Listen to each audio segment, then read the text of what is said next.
What's up, everybody? Today I'm going to teach you how to make the brightest synth in the world. Here it is.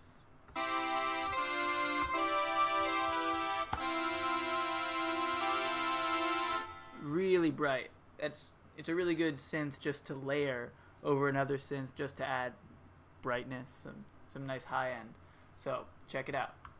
We're going to start with just a basic triangle wave. Nothing special, nothing very fun. So we're going to put this little dot thing in the middle of this triangle, turn all these guys on. Now we got 3 different waveforms, although they're all the same. And then we're going to detune this one 5. You can hear that, it's a little wider. And then, so that's -5, this is up +10. It's getting a little wide, that's nice. Oh, this shouldn't be on, but check it out. So you want to make your target cut off 1 and 2, or whatever, cut off 1 or 2, this is 1 and 2, doesn't really matter. And then we're going to make our source envelope 2, which is right here. So what that's going to do, I'll show you. So this is now the attack for how long it takes the cutoff to come in. And this is how much cutoff it's going to get to. So at this point it's going to reach just over half of the cutoff in 1300 milliseconds. Oh, sorry, that's the system. Not very exciting. Don't worry, we're not doing that. We're just going to turn this guy all the way up, push this all the way down. Now it sounds really bright. That's great. You can add a little analog just to make it a little wider. Too much detunes, but around halfway sounds good to me. It's on poly, 6 voices is fine. You can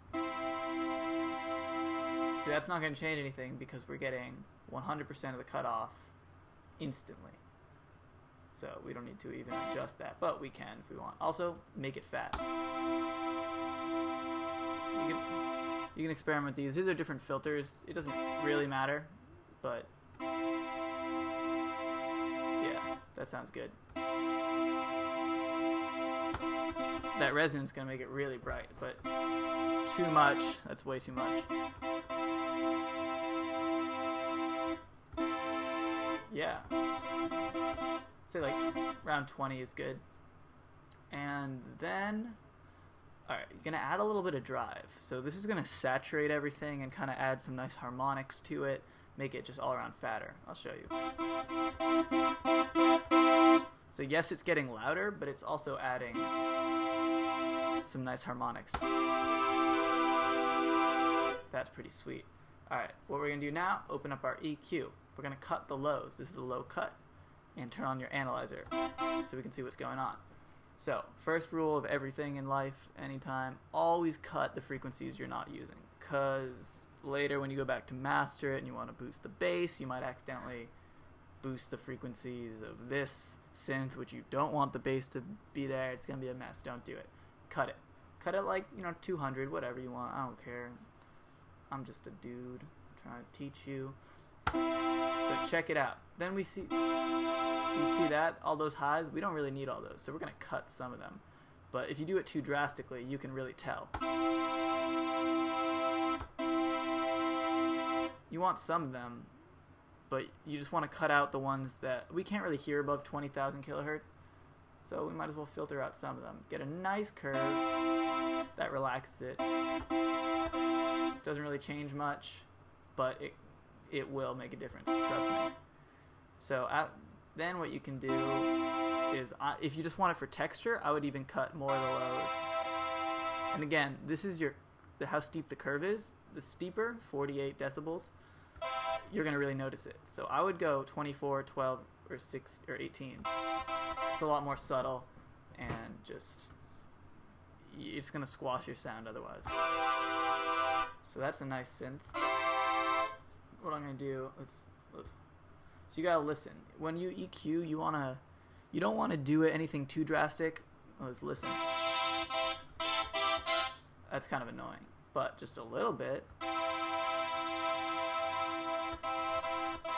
That's gonna change it for the better. Now you can pick, depending on your song and where you want this synth to fit in, you might boost it anywhere from 2,000 to 5,000, 10,000. I like to boost around between 2 and 5. Gives it a little more depth, thickness is nice. So that's good. And again, you can sound squished, right?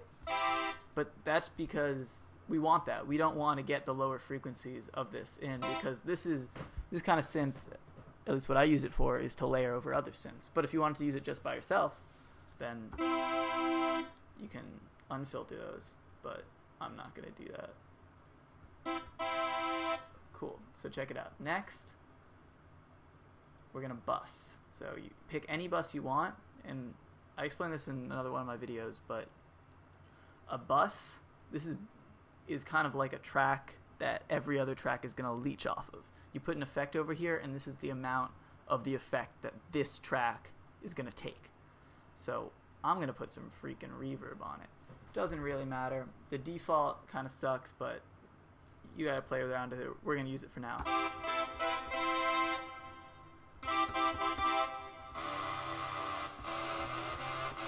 That sounds kind of cool. That's nice. I'm turning it down a little bit for you. So we got some reverb. Now let's add a delay and make it a little bigger. No good. So the wet signal, okay, the dry signal is the synth, is your input. That is no effect. The wet is the effect of this echo. So now you start to hear it. The color this is literally if you go left, this is a high pass frequency, sorry, low pass. And it fades out. If you go over here, you only hear the highs at the end. So you can pick. I like go over here for this one because we're trying to get it bright. We want it bright. So that sounds pretty good to me.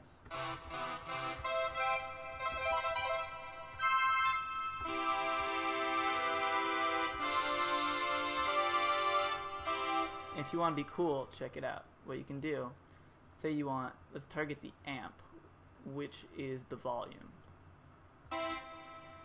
So right now, what this means is the higher on the keyboard I go, the louder it's going to get.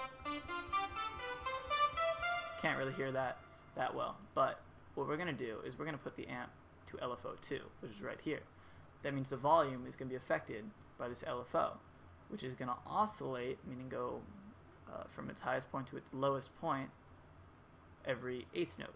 And that's going to go as this cool kind of, it's a tremolo. And if that's a little too extreme, you can bring it down.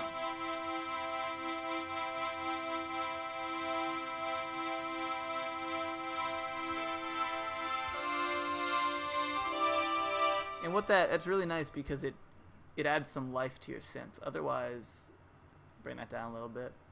Otherwise, it's just kind of, stagnant and not really moving at all. So, that's a cool synth. Thanks for watching.